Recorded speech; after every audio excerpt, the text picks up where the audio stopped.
Power Bank Wingman รุ่น BT Sound MK2 ตัวที่ทั้งเฮานำมารีวิวก็จะเป็นเครื่องสีเทาเนาะงามเท่เลยตัวนี้ทั้งข้างตัวเครื่องจะมีปุ่มปลดล็อกเพื่อเอาแบตเตอรี่ใส่ในซ่องนี้ตัวนี้จะรองรับแบตเตอรี่21700เนาะตัวนี้อันนี้จะเป็นปุ่ม power ภายในกล่องก็จะมีคู่มือแถมมาให้แล้วก็จะมีสายสาก Type C to Type C แถมมาให้รองรับ60 วัตต์ตัวนี้เป็นสายทักแล้วก็จะมีสกอตเอามาไว้พันแบตเตอรี่เพื่อให้แบตเตอรี่มันแน่นขึ้นในเซตนี้จะได้แบตเตอรี่4ก้อนรวมเป็น 20,000 มิลลิแอมป์เนาะก้อนละ 5,000 มิลลิแอมป์ตัวแบตเตอรี่จะระบุข้อมูลรายละเอียดอย่างต่างๆอย่างละเอียดเลยเดี๋ยวจะเอามาให้เบิ่งตัวนี้จะเป็นมีลูกศรบอกว่าเบื้องไหนเอาเข้าเบื้องไหนบวกลบแล้วก็จะบอกรุ่นบอกแฮงดันแล้วก็ความจุแบตเตอรี่ 5,000 มิลลิแอมป์มีทั้งหมด4ก้อนรวมเป็น 20,000 มิลลิแอมป์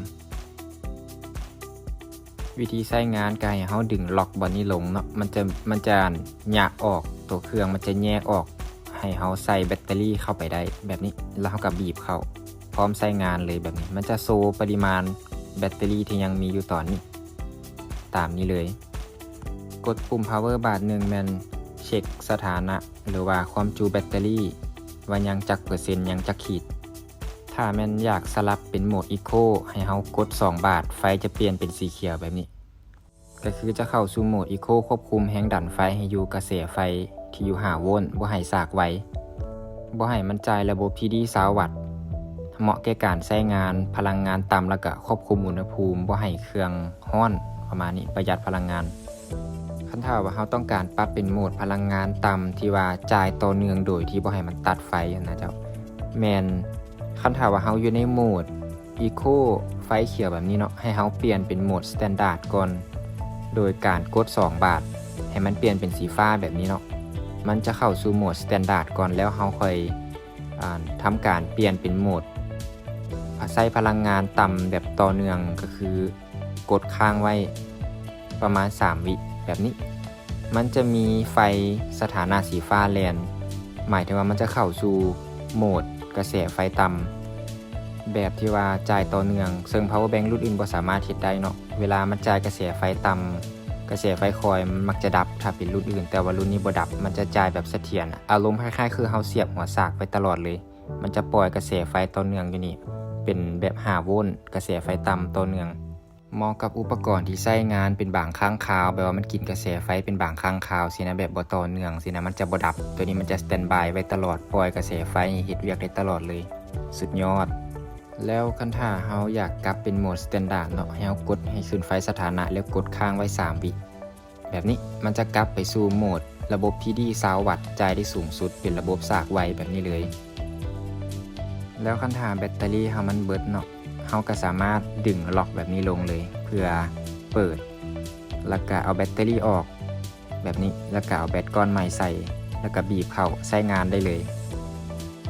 พิเศษสำหรับห้านเฮาสั่งซื้อเซตนี้ทางเฮาจะแถมเครื่องสากแบตเตอรี่ให้พร้อมเลยตัวนี้จะสามารถสากพร้อมกันได้4 ก้อนแบตเตอรี่แล้วก็จะแถมกระเป๋าใส่ power bank ให้นำงามๆแบบนี้เลยเดี๋ยวมาแกะให้เบิ่งอันนี้ก็จะเป็นเครื่องสากแบตเตอรี่จะมีซองสากอยู่4ซองเลยตัวนี้แล้วก็มีสาย USB Type C แถมมาให้สากผ่านอะแดปเตอร์โทรศัพท์ได้เลยตัวนี้อันนี้จะเป็นกล่องกันกระแทกหรือว่ากล่องเอาไว้ใส่